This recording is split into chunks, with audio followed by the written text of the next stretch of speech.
China's claim over India's Arunachal Pradesh, which the communist nation calls Southern Tibet, is nothing new. The border state has been witnessing a lot of Chinese activity, and the latest social media propaganda calling for the seizing of Tawang could add fuel to fire. A recent Pentagon report highlighted that China has built a large village in Arunachal Pradesh in India's northeast and is taking incremental and tactical actions to press its claims at the line of actual control, the de facto border between the two countries.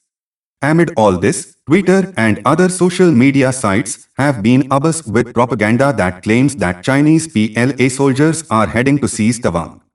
A video has been widely circulating which claims that the PLA is mobilizing over 10 brigades on the eastern front of the LAC, targeting Tawang. However, a cursory look at the video shows that it is actually from the Snowfield Duty 2021 exercise that took place in August this year. Similar claims were made by a different Twitter handle regarding the situation in eastern Ladakh. Another video buzzing on social media claims that the Chinese PLA is moving troops to Shannan. They plan to take Dongzheng back during winter so Indian Army cannot reinforce the area. One of the Chinese media portals reported, "It is worth noting that the patrol team is located in the Dongzheng area and this Dongzheng waterfall has been occupied by the Indian Army for 20 years. It is understood that Dongzheng waterfall is located in the southern part of Langapo Township, Kona County, Shannan City, Tibet. In 2001, the Indian Army invaded the area and set up an outpost by the river."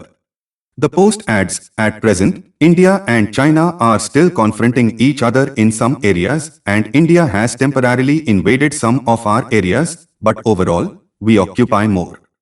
This may be another angle of thinking lost in areas such as Dongzheng waterfall.